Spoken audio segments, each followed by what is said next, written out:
Hello दोस्तों, कैसे हैं आप सब। उम्मीद है स्वस्थ होंगे। दोस्तों, आज की इस वीडियो में हम ऐसे प्रश्नों को शामिल करेंगे जो कि बहुत ही महत्वपूर्ण भूमिका निभाने वाले हैं आपके सीटेट के एग्ज़ाम में। दोस्तों, इसके माध्यम से आपको पता चलेगा कि सीटेट में किस प्रकार से प्रश्न पूछे जाते हैं। अगर आप चैनल पर पहली बार विजिट कर रहे हैं तो आप ज़रूर से ज़रूर चैनल को सब्सक्राइब कर लें ताकि ऐसी ही महत्वपूर्ण वीडियो आप सब तक पहुंचती रहे। तो आइए दोस्तों, शुरू करते हैं आज की क्लास। पहला प्रश्न है, पक्षियों के हृदय में कितने कोष्ठ होते हैं। तो दोस्तों, कोष्ठ का अर्थ होता है कक्ष।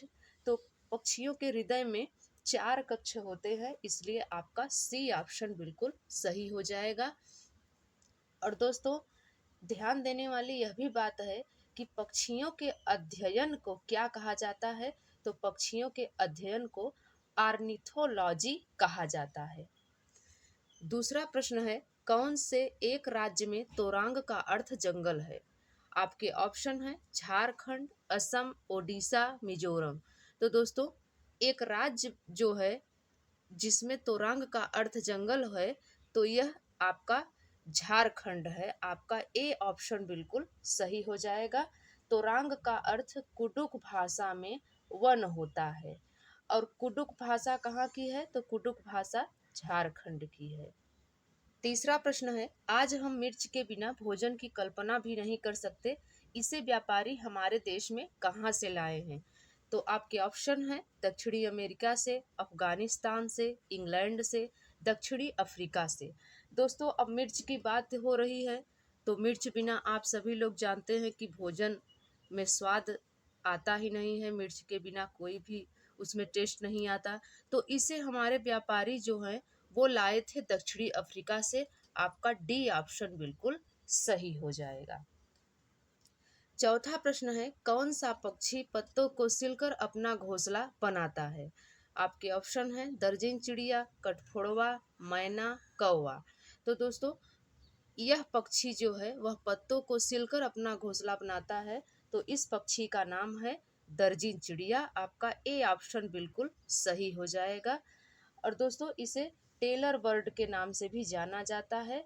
यह 2 पत्तों को सिलकर थैली नुमा बना देती है और उसमें अपने अंडे को रखती है। पांचवा प्रश्न है, जम्मू कश्मीर में चाय को क्या कहा जाता है। आपके ऑप्शन है चाय, कॉफी, कहवा, कोई नहीं। तो दोस्तों, जम्मू कश्मीर में चाय को कहवा कहा जाता है। आपका सी ऑप्शन बिल्कुल सही हो जाएगा।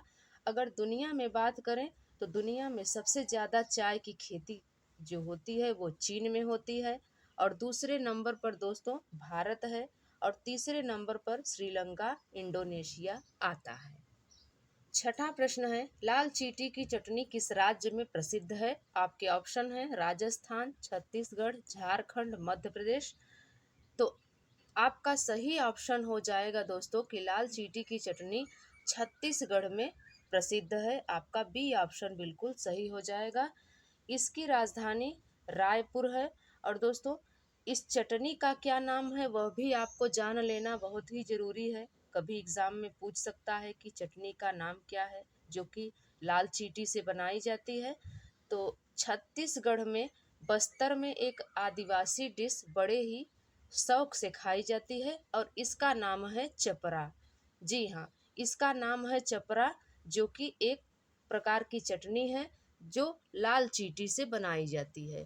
अर्थात लाल चींटी की चटनी को चपरा के नाम से जाना जाता है, ये आपको याद रखना है। सातवां प्रश्न है, मधुमक्खी में कौन सा अम्ल पाया जाता है। आपके ऑप्शन है एसिटिक अम्ल, फॉर्मिक अम्ल, टैनिक अम्ल या टार्टरिक अम्ल। तो दोस्तों, बिच्छू, ततैया, बर्रा, मधुमक्खी जो डंक मारते हैं और उनके डंक मारे हुए जगह पर स्वेलिंग आ जाती है, सूजन आ जाती है, तो यह किसके कारण होती है। यह फार्मिक अम्ल के कारण होती है। इसलिए आपका बी ऑप्शन बिल्कुल सही हो जाएगा। फार्मिक अम्ल अम्ल जो है वह लाल चींटी में, मधुमक्खी में, ततैया में, बर्रा में पाया जाता है। आठवां प्रश्न है, कौन सा एक भारत का संघ शासित प्रदेश नहीं है। आपके ऑप्शन है चंडीगढ़, लद्दाख, जम्मू कश्मीर, मणिपुर। तो दोस्तों एक भारत का संघ शासित प्रदेश नहीं है, वह है आपका मणिपुर। आपका डी ऑप्शन बिल्कुल सही हो जाएगा। 9वां प्रश्न है, निम्न में से खाद्य पदार्थों के उस समूह को चुनिए जिसके प्रत्येक सदस्य में लौह तत्व प्रचुर मात्रा में होता है। आपके ऑप्शन है बंद गोभी, आंवला, पालक, गुड़ आंवला टमाटर, आंवला पालक गुड़, आंवला बंद गोभी टमाटर। तो दोस्तों याद रखिए कि खाद्य पदार्थों के उस समूह को जिसका प्रत्येक सदस्य में लौह तत्व प्रचुर मात्रा में होता है वह है आपका आंवला पालक गुड़। आपका सी ऑप्शन बिल्कुल सही हो जाएगा। दोस्तों आंवला की अगर बात करें तो आंवला में विटामिन सी के साथ साथ आयरन पाया जाता है और पालक और गुड़ में तो आयरन पाया ही जाता है। अगला प्रश्न है, पक्षियों की उस प्रजाति का क्या नाम है जिसमें नर पक्षी सुंदर घोंसले बनाते हैं, मादा पक्षी उन घोंसलों में से एक घोंसला चुनती है और उसमें अंडे देती है। आपके ऑप्शन है कलचिड़ी, शक्करखोरा, दर्जीन चिड़िया या वीवर पक्षी। तो दोस्तों वीवर ऐसा पक्षी है जो कि नर पक्षी उसमें घोंसला बनाता है, मादा पक्षी नहीं। मादा पक्षी क्या करती है कि सुंदर घोंसले को चुनती है और उसमें अपने अंडे रखती है। इसलिए आपका डी ऑप्शन बिल्कुल सही हो जाएगा कि नर पक्षी जो वीवर नर होता है वो घोंसला बनाता है और मादा वीवर घोंसले को चुनती है और उसमें अपने अंडे देती है। 11वां प्रश्न है, किस पौधे की लकड़ी कीट से प्रभावित नहीं होती है। आपके ऑप्शन है आम, बबूल, सिनकोना, खेजड़ी। तो दोस्तों ऐसे पौधे की लकड़ी जो कि कीट से प्रभावित नहीं होती है वह है आपका खेजड़ी। आपका डी ऑप्शन बिल्कुल सही हो जाएगा। खेजड़ी वृक्ष मरुस्थलीय इलाके में पाया जाता है और खेजड़ी वृक्ष को दवा के रूप में, छाया के रूप में और फर्नीचर के रूप में इस्तेमाल किया जाता है। इस लकड़ी में कीट प्रभाव नहीं डालता है दोस्तों, कीट से प्रभावित नहीं होती है, इसलिए इसका फर्नीचर बनाया जाता है, मेज कुर्सी इत्यादि बनाई जाती है। 12वां प्रश्न है, मधुमक्खी का पालन करना क्या कहलाता है। आपके ऑप्शन है sericulture, aquaculture, apiculture या पीसी कल्चर। तो दोस्तों मधुमक्खी का पालन करना एपी कल्चर कहलाती है। आपका सी ऑप्शन बिल्कुल सही हो जाएगा। और दोस्तों वहीं पर सेरी कल्चर की बात करें तो रेशम कीट पालन से संबंधित होता है और एक्वा कल्चर वाटर से संबंधित होता है और एपी कल्चर मधुमक्खी के पालन को कहा जाता है और पीसी कल्चर मछली पालन को कहा जाता है। 13वां प्रश्न है, कुचिपुड़ी नृत्य निम्न में से किस राज्य से संबंधित है। आपके ऑप्शन है आंध्र प्रदेश, उत्तर प्रदेश, उड़ीसा, असम। तो दोस्तों याद रखिए कुचिपुड़ी नृत्य आंध्र प्रदेश से संबंधित है। आपका ए ऑप्शन बिल्कुल सही हो जाएगा। और दोस्तों 1953 में यह भाषा के आधार पर अलग हुआ था आंध्र प्रदेश, और इसकी नई राजधानी की बात करी जाए तो इसकी नई राजधानी अमरावती है। 14वां प्रश्न है, मैदानी इलाकों में गांव के बच्चे अपने स्कूल तक पहुंचने के लिए किस साधन का प्रयोग करते हैं। तो दोस्तों मैदानी इलाकों में बच्चे जब अपने स्कूल तक जाते हैं तो वो बैलगाड़ी का इस्तेमाल करते हैं। आपका सी ऑप्शन बिल्कुल सही है। अब तो दोस्तों बैलगाड़ी दिखाई ही नहीं देता है, लेकिन कहीं कहीं पर इसका प्रयोग होता है।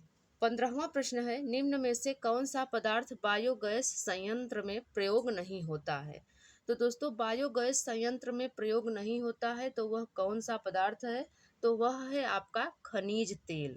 यह बायोगैस संयंत्र में प्रयोग नहीं होता है और बाकी सभी बायोगैस संयंत्र में प्रयोग किए जाते हैं।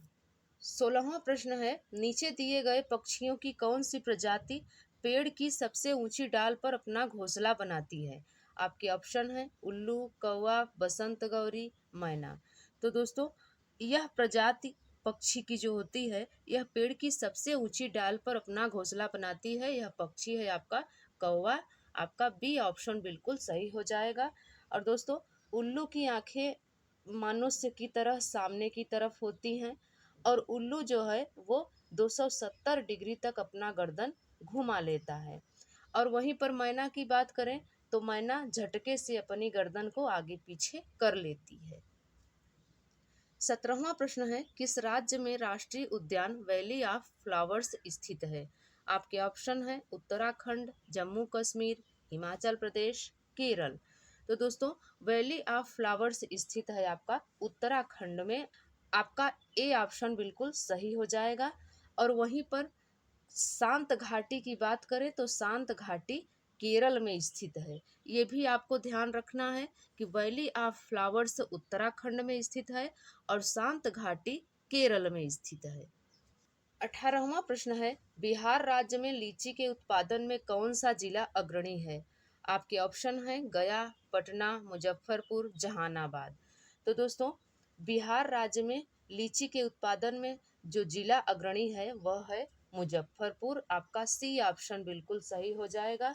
और दोस्तों, मधुबनी पेंटिंग के बारे में आपने सुना होगा, तो मधुबनी पेंटिंग बिहार में प्रसिद्ध है। 19वां प्रश्न है, छात्रों में रटने की प्रवृत्ति रोकने हेतु कैसे प्रश्न पूछना चाहिए?